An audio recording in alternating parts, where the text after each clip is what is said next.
Bulletin का बाकायदा आगाज करते हुए आपको बताएं कि कराची वालों के लिए एक और बड़ी खुशखबरी है। सिंध काबीना ने मजीद 500 बसें लाने की मंजूरी दे दी है।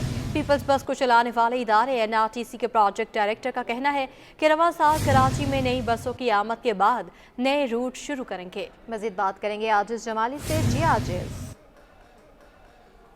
जी देखिए, पीपल्स बस सर्विस में मुसलसल इजाफा हो रहा है। नई बसों का इजाफा हो गया है। 30 हाइब्रिड नई बसें आ गई हैं जिनका इजाफा किया गया, और आज से जो EV बस है, इलेक्ट्रिक बस है, उसका भी बाकायदा इफ्तिताह हो चुका है। इस वक्त मेरे साथ प्रोजेक्ट डायरेक्टर सुहेब शफी साहब मौजूद हैं। सर, लोग ये सुनना चाह रहे हैं कि क्या रूट्स में इजाफा होगा, बसों में इजाफा हो रहा है, या क्या प्लान है? जी, बिस्मिल्लाहिर्रहमानिर्रहीम। पहले तो मैं आज इस मौके को बहुत अहमियत कामिल इसलिए समझता हूँ कि 2024 में हमारा ये पहला फ्लीट है जो कि शामिल होने जा रहा है। इस वक्त हम नए रूट्स का इजाफा नहीं करने जा रहे। एग्जिस्टिंग रूट्स के ऊपर पैसेंजर्स की रिक्वायरमेंट डिमांड ज़्यादा है, तो सबसे पहले जो एग्जिस्टिंग डिमांड है हमें उस गैप को फिल करना है। और अब हमारा फ्लीट क्योंकि इन 80 बसों के आने से अल्हम्दुलिल्लाह 340 तक चला गया है, तो इंशाअल्लाह हम आने वाले दिनों में देख रहे हैं कि जो ये एग्जिस्टिंग रूट्स चल रहे हैं इन पे पैसेंजर्स को एक कंप्लीट फैसिलिटी टाइम बेस मिल रही होगी। जो वक्त की शिकायत है इंशाअल्लाह उसको दूर करने की कोशिश है। अच्छा, जैसे अभी CM साहब ने भी कहा था, कुछ आपने भी शायद कहा था, कुछ मजीद बसें भी आएंगी जल्दी से? जी बिल्कुल, कैबिनेट की जो लास्ट मीटिंग हुई उसमें 500 बसों का प्रपोजल जो है वो सबमिट कराया गया था, जिसमें से 50 जो मौजूद थी उनको रेगुलराइज कर दिया गया, और मजीद 450 बसों की स्टडी जो है वो फाइनलाइज होने जा रही है। उम्मीद रखता हूँ कि इंशाल्लाह इसी साल के अंदर उन 450 बसों का इजाफा किया जाएगा। अच्छा, अगर ये नई बसें आती हैं तो फिर नए रूट्स का स्टार्ट होगा? डेफिनेटली हमारे पास प्लान में 14 और रूट्स हैं जिनके ऊपर इस वक्त इफेक्टिव टेक्निकल स्टडी चल रही है, और इंशाल्लाह अल्लाह ने चाहा तो उन्हीं रूट्स में से जो अहम रूट्स हैं, मेन आर्टरीज हैं कराची की, उन पे बसें चलाई जाएंगी। थैंक यू, बहुत शुक्रिया। सुहेब शफी साहब बता रहे कि 500 बसों की सिंध काबीना ने मंजूरी दी है। 50 आ चुकी हैं, 450 नई बसेस आएंगी, तो ये फिर नए रूट्स की शुरुआत भी हो सकती है। लेकिन अभी जो ये 80 बसों का इजाफा हुआ है, ये पुराने रूट्स पर। ठंड बढ़ते ही चूल्हे भी ठंडे पड़ गए। शहर कायद में गैस बहरान बरकरार है। घरेलू सार्फिन के साथ कमर्शियल सार्फिन भी गैस की अदम दस्तयाबी से परेशान हो गए हैं। होटल मालिकान का कहना है लकड़ियों और गैस सिलेंडर के इस्तेमाल से अखराजात बढ़ गए। मसीह जानेंगे फरहान खान से। जी बिल्कुल, मौसम सर्द होते ही वो गैस बुरान जो है वो शिद्दत इख्तियार करने लगा है। घरेलू सार्फिन के साथ जो है वो अब कमर्शियल सार्फिन जो है वो गैस बुरान की जद में आते चले जा रहे हैं। जहां हमने देखा है कि मुख्तलिफ इलाकों में जो वो गैस नायाब और प्रेशर में कमी के बायस जो है शहरी होटलों और बाहर से खाने लाने पर मजबूर है, तो वहीं यहाँ जो सिलेंडर इस्तेमाल करने पर मजबूर है। हमारे साथ मौजूद भी हैं, इनसे बात करने की कोशिश करते हैं। सर, मुझे बताइएगा, गैस की अदम फरामी के बायस LPG सिलेंडर इस्तेमाल करने पर मजबूर है? भाई ये गैस नहीं होती, हम लोग रोटियां पका रहे सिलेंडर पे, कुछ सूख जाती है। सिलेंडर इतना महंगा है, 2,07,000 रुपये एक महीने का बिल हमारे के पैसे भेजे है। गरीब लोग है, कुछ रोजगार में रकम। गैस नहीं आ रही लेकिन बिल आ रहे हैं। बिल आ रहे, गैस ना होने के बराबर होती है। चूल्हा जलते खाली, बाकी रोटी मोटी पर नहीं पकती। और भाई हम लोग सिलेंडर चला रहे, कुछ भी नहीं बच रहे। महंगाई का दौर है, और नहीं लाइट होती है, नहीं गैस है, कुछ भी नहीं है। जी बिल्कुल, ये इस वक्त जो है वो हमारे साथ होटल मालिकान भी मौजूद हैं। यही कहना है कि गैस बिल्कुल भी नहीं होती है, लेकिन बिल जो है वो भरपूर आते हैं, जिसके बाद जो है इनके अखराजात जो है वो डबल हो गए हैं, जिसके बाद जो वो शदीद परेशानी का शिकार हैं। जी, गुलिस्तान जौहर से सफारी पार्क जाने वाली शारा पर पानी बहना बंद हो गया। सिटी 21 की खबर पर इंतजामिया ने नोटिस लेकर प्योर ब्लॉक्स लगाना शुरू कर दिए हैं। मसीह जानेंगे जुनेद जावेद से। जब आप गुलिस्तान जौहर से मेन यूनिवर्सिटी रोड की जानिब आएंगे सफारी पार्क जाने के लिए, तो ये वो मुकाम है जहाँ पर जो है वो माजी में बड़ी मकदार में पानी यहाँ पर जमा रहता था। जब भी वाटर एंड सेवरेज कॉरपोरेशन की जानिब से इन इलाकों को पानी की सप्लाई की जाती थी, तो यहाँ पर जो है वो नदियाँ जैसा मंजर जो है वो हमें देखने के लिए मिलता था। पानी बहता हुआ इस मुकाम पर दिखाई देता था। मेरे कैमरामैन कयूम शेख आपको दिखाएंगे कि इस वक्त जो है यहाँ पर सिटी 21 न्यूज़ की खबर पर एक्शन लेते हुए इंतज़ामिया ने जो है वो अब काम शुरू करवा दिया है। बाकायदा तौर पर यहाँ पर पेवर ब्लॉक्स लगाए जा रहे हैं ताकि यहाँ पर न सिर्फ पानी का जो मसला रहता था वो हल हो, बल्कि इसके साथ साथ जो सड़क की सरकारी मुकम्मल तौर पर जो है वो उखड़ चुकी थी, अब उसका भी हल जो है वो निकाल दिया गया है। यहाँ पर जो इंतज़ामिया है उसका ये दावा है कि पहले उन्होंने यहाँ पर जो लाइनें लीक थी उनको रिपेयर किया है और लाइनों की लीकेज को बंद करने के बाद जहाँ पर पेवर ब्लॉक का जो है वो काम किया जा रहा है। ये एक तकरीबन 200 मीटर का एक टुकड़ा है जो कि शदीद मुतासिर रहता था, लेकिन अब यहाँ पर जो है वो ट्रैफिक की रवानी जब यह मुकम्मल तौर पर बन जाएगा, तामीर हो जाएगा, तो उसके बाद ट्रैफिक की रवानी भी यहाँ पर बहाल रहेगी। जी, बुलेटिन में आगे बढ़ते हुए आपको बताएं, पीपल्स पार्टी के सीनियर रहनुमा शजील मेमन के इलेक्शन लड़ने की राह हमवार हो गई है। PS 61 से कागजात नामजदगी की मंजूरी के खिलाफ अपील की समाअत हुई है। अपील करनंदा ने दरखास्त वापस ले ली है। इलेक्शन ट्रिब्यूनल ने अपील निपटा दी है। खुरमशेर जमान, मुजम्मिल असलम और अवाह बलवी के कागजात की मंजूरी के खिलाफ दायर दरखास्तें मुस्तरद कर दी गई हैं। मजीद इस पर बात करेंगे, मुमताज़ जमाली हमारे साथ मौजूद हैं। मुमताज़, अपडेट कीजिए।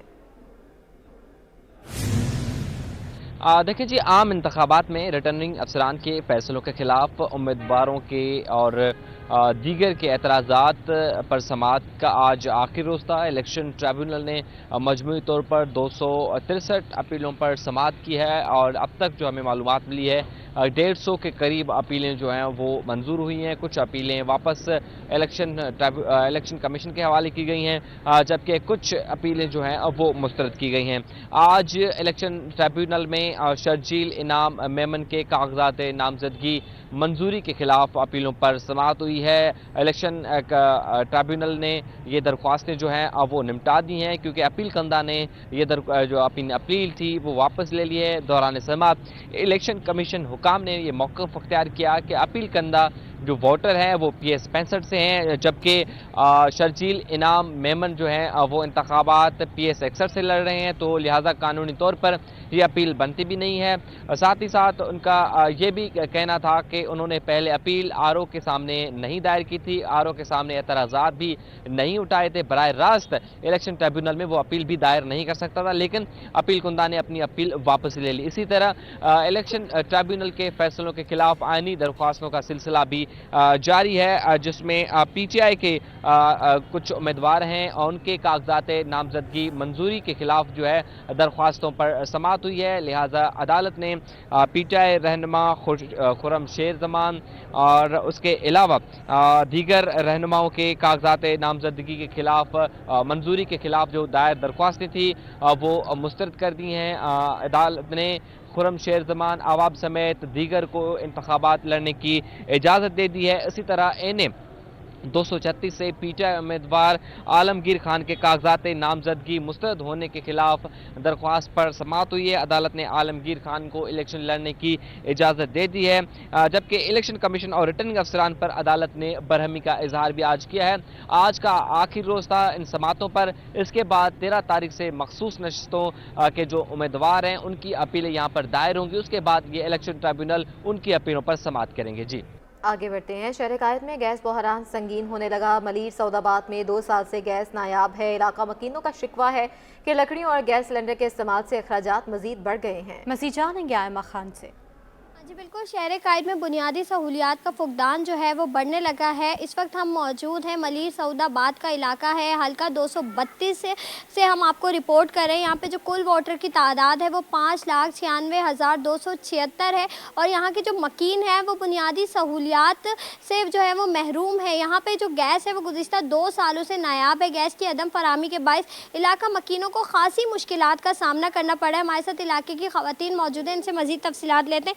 बताइएगा कितना अरसा हो गया आपके इलाके में गैस नहीं आ रही? हो गया बेटा 2 साल। और इतने परेशान हैं कि हम सिलेंडर भरवा के इतनी जितनी कमाई नहीं है इतनी ज़्यादा वो गैस सिलेंडर जा रहा है और सिलेंडर की भी बड़ी मुसीबत है।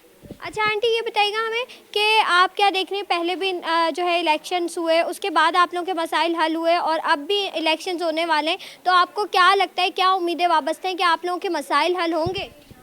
देखो करते तो हैं, अमानत में खयानत तो करना नहीं है, क्योंकि तो वोट तो लाजमी हमको देनी है और हमारे लिए सहूलत करेगा वो उसी को देंगे हम। जी बिल्कुल, जैसे कि आपने सुना मलिक सऊदाबाद के इलाका मकीन जो है वो हमारे साथ मौजूद थे। इनका यही कहना है कि हम जो है वो वोट इस बार उसी को देंगे जो हमारे मसाइल हल करेगा। चूँकि इस इलाके में गुज़िश्ता 2 सालों से गैस जो है वो नायाब है। इलाका मकीन यही कहते हैं कि हम गैस जो है वो सिलेंडर पर गैस की अदम फरामी के बायस हम जो है वो सिलेंडर का इस्तेमाल करते हैं, जिसके बायस जो है वो सिलेंडर खासा ख़तरनाक भी है, लेकिन मजबूरी इतनी है कि हमें जो है वो गैस ना होने के बाद सिलेंडर पर खाना बनाना पड़ता है। जी हल्का ने 232 सऊदाबाद के बकीन बरसों से बिजली की लोड शेडिंग से परेशान हैं, जिन्हें इंतखाबात के बाद भी मसाइल के हल की उम्मीद नहीं है। सबा परवेज अपडेट करेंगी। जी बिल्कुल, मैं इस वक्त मौजूद हूँ हल्का 232 के इलाके सऊदाबाद में, जहाँ पर शहरी कराची भर में जो है वो गैस की लोड शेडिंग के साथ साथ पानी के मसले से दो चार हैं। वहीं शहरी जो है वो ताहाल जो है वो बिजली की लोड शेडिंग में जो है वो मुब्तला है और बिजली की जो है वो शदीद लोड शेडिंग की जा रही है। यहाँ पर इलेक्शंस भी आ रहे हैं, इनसे जानते हैं कि मसाइल क्या सामना करना पड़ा है और क्या लगता है कि मसाइल हल होंगे नहीं। मेरे साथ मौजूद है ख़वातीन, इनसे जानते हैं। मुझे बताएं कि जो बिजली की लोड शेडिंग की जा रही है इसका क्या दौरान है? इनकी अपनी मर्ज़ी होती है। 8 से ये 18 भी कर देते हैं, 18 से ये जो है 24 घंटे हैं इनका बस चले तो ये 32 कर दें। 8 से 18 घंटे अब तक का दौरान। मुझे बताएं क्या मसाइल का सामना करना पड़ता है? मसाइल का ये बात है बेटा, अंधेरे में नमाज़ें पढ़ रहे हैं, ना मगरिब में है ना ईशा में है। मेरे बच्चे रात को जाएगी 10 बजे तो रात के 3-3 बजे आ रही है। क्या बंदा क्या करे, नमाजी करेगा या इबादत करेगा या इस हुकूमत को देखेगा? मेरा लाल ये बता दो क्या गए, किधर जाएँ हम लोग? तो आप बताएं कि मर्द हज़ार को क्या सामना करना पड़ता है? हमें तो कारोबार का बहुत है, कारोबार नहीं है बिल्कुल भी। यहाँ पानी से निकल के जाते हैं तो धक्के खा के वापसी आ जाते हैं, काम नहीं है, कहीं काम नहीं है। इलेक्शंस होने वाले हैं, क्या लगता है कि मसाइल हल होंगे?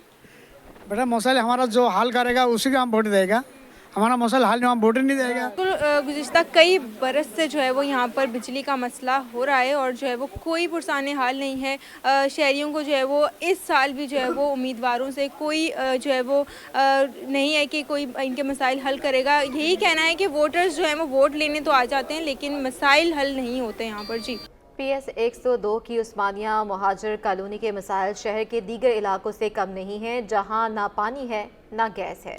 हल्के का मज़ीद अहवाल जानेंगे अयाज राना से। जी बिल्कुल, जैसे कि इस वक्त मैं NA 238 और PS 102 में मौजूद हूँ। ये उस्मानिया महाजर कॉलोनी कहलाती है। यहाँ के आने वाले इलेक्शंस के लिए यहाँ हालांकि पिछले के इलेक्शंस में हमने देखा कि जो है पहले मुत्तहिदा कौमी मूवमेंट यहाँ से जो है वो वोट लेती रही है और अब पिछले गुज़िश्ता इलेक्शंस में यहाँ से वो सीटें तो नहीं मिली, लेकिन अब यहाँ की आवाम के क्या मसाइल हैं उसको जानने के लिए मैं इस वक्त मौजूद हूँ। मेरे साथ यहाँ के रिहायशी हैं जो कि इस जिसको उस्मानिया कॉलोनी में रहते हैं, उनसे पूछते हैं आपके क्या मसाइल हैं इस वक्त आने वाले इलेक्शंस आने वाले में ना गैस होती है ना बिजली होती है, या पानी भी नहीं होता। गटर का पानी तो पीते हैं यहाँ लोग, पानी के नल खोलो तो गटर का पानी आता है। किसी के पास जाओ बोलते हैं भाई हमारे पास वसाइल ही नहीं है, क्या करें, यहाँ कोई करने वाले ही नहीं अभी। तो ये तो आपके मसाइल तो बल्दियाती मसाइल हैं जो कि आपके बल्दियाती नुमाइंदे मुंतखब हो चुके हैं, तो ये मसाइल आप कौमी असम्बली के मेम्बरान से या सूबाई असम्बली के मेम्बरान से चाहते करो को भले किसी से भी कहो हाँ जी हो जाएगा हो जाएगा। आज तक अभी तक हो ही रहा है, अभी तो कुछ भी नहीं हुआ, ऐसा कुछ भी नहीं है सर। आगे और जो लोग मौजूद हैं, जी आप क्या कहना चाहते हैं? साहब मैं ये कहना चाहता हूँ कि केजरीवाल के जो अपॉइंटमेंट है ना वो भी चोर अलग हुकुम से वो आते हैं, भत्ते लेते हैं लोगों से, चले जाते हैं, लेकिन बिजली काटते नहीं है। और केसी के अफसरान ये बोलते हैं ये बिल जो है तुम पे करके दो। आप जरा बताइएगा कि इसके साथ साथ जहाँ आप देख रहे हैं कि लोग बिजली का सबसे बड़ा मसला आपके इलाके का लग रहा है इस वक्त, तो इस और क्या मसाइल हैं? इसके अलावा आप आने वाले इलेक्शंस में किसको वोट देंगे, किन क्या वादे लोगों से? PTI होगा और मुत्तहिदा, इन दोनों दो ही जमातों को देंगे यहाँ के लोग वोट।